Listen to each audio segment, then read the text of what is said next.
got the belt. And a good shot by Ortiz. Ortiz is down. What a shot. A tremendous shot. You cannot be set for the bell, remember. He's done. It's over. It is over just like that. It was a big right hook. He never saw it coming. I told people before, Collazo is very live. This is a world-class fighter. People forgot about him, not because of his mishaps in the ring, but just because they haven't seen him. He's always been on a world-class level. You know, how much faith do you have left in Victor Ortiz? Let's be honest here. Now, a lot of people gamble on the sport of boxing legally. Would you put money on Victor Ortiz?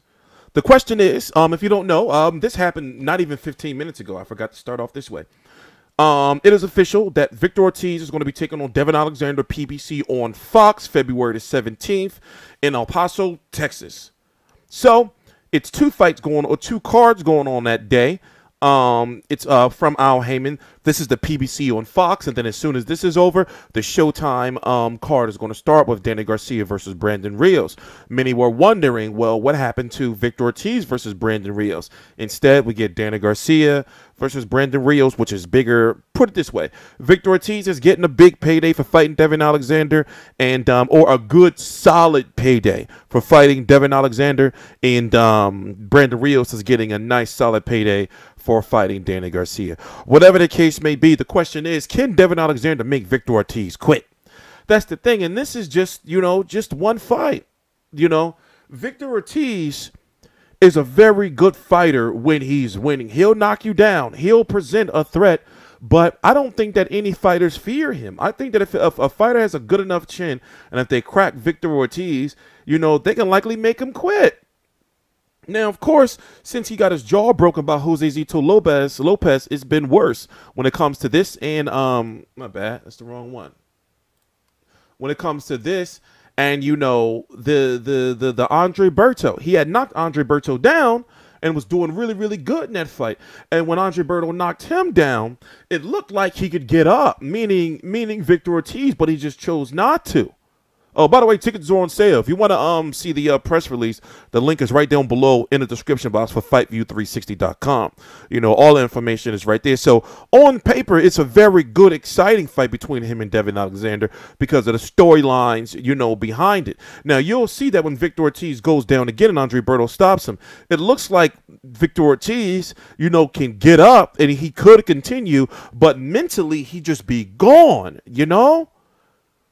And then what happened with the Mayweather, that meltdown that happened in the ring, it was bizarre afterward too, and then, the fact that he quit against Marcos Maidana, it's just, it's hard to ride with Victor Ortiz. Now look, it just looks like he's just like, nah, I'm going to sell this, man. I don't want to get my jaw broken again, or I just don't want to get knocked the fuck out completely, put to sleep. And he just be acting like he don't be knowing what's going on. And it's like, if it just be that bad, then he shouldn't be fighting no more, So regardless, even if he does win against Devon Alexander, how much credit are people going to give Devon Alexander, especially since he's had this layoff? Remember, he had lost those two fights to Amir Khan and to Aaron Martinez. The Aaron Martinez fight he wasn't supposed to lose. And then he had this 2-year, let me put on the full screen. He had this 2-year layoff right here. Now, he had, from my understanding, a pill addiction like Percocets and shit like that, or opiates. I've been there. That shit will get you. But nonetheless, he's back right now, and he looked really good. And even though he's not, as of late, been known as like a knockout puncher and everything, does he have enough, to make Victor Ortiz quit? Because I think right now, all you got to do is at least get one knockdown on Victor Ortiz, even if it's a flash knockdown. You got his heart. And if you look, Devon Alexander with this fight against Soto Carras was still very good at the time. Amir Khan, even you can count Aaron Martinez because Aaron Martinez should have beat Robert Guerrero, in my opinion.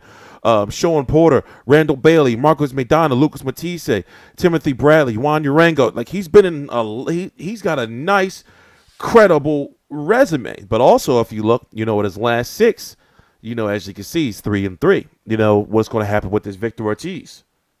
And also, I guess you can say that the winner of this is likely going to go on to be in a very high mandatory spot for one of those, titles, whether it be WBC. I'm pretty sure it'd be the WBA.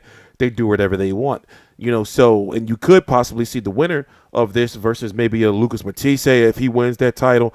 I think they'll probably go that route. But another question is, when it comes to Victor Ortiz, even if he does win, what's going to happen? He's going to go on another long-ass layoff? Are we going to see Victor Ortiz, saying like, yeah, I'm taking my career seriously right now, and I'm going to try to get in, this fight since it's in February, get 2 more fights in this year. Will we see Victor Ortiz fight at least 2 times this year? Or will we just see him win if he does win? Truth be told, I'm rooting with Devon Alexander, but if he does win, like, is he going to continue his career, or is this just like a money grab for him, a little money grab on a small scale?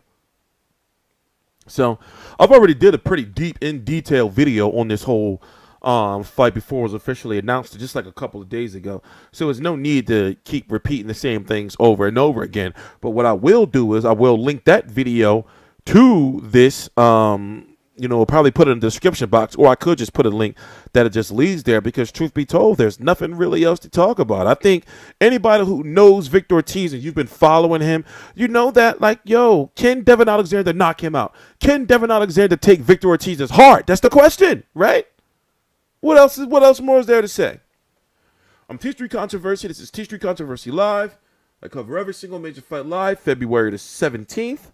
It's going to be on the same day as Brandon Rios first. So I'm guessing, right, that this card is going to start at 5 p.m. You know what? Duh. I have the information right here. Let me go look at it for you guys. I'll pull it up for you guys. For anyone who wants to see the information, on the fight. So it's going to be starting at 5 p.m. Eastern Standard Time. No, 5 p.m. Pacific, 8 p.m. Eastern Standard Time. We don't know what the undercard is going to be just yet. Let me zoom in. There's going to be at least one other fight on the card.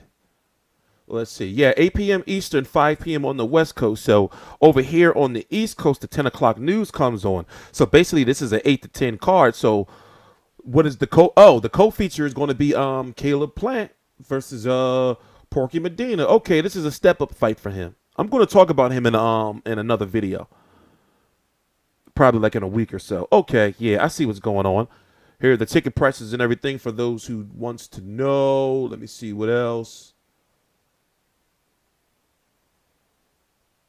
Fights are available on desktop at foxsportsgo.com and through the App Store. Okay, well, yeah, I already know that stuff. All right, guys.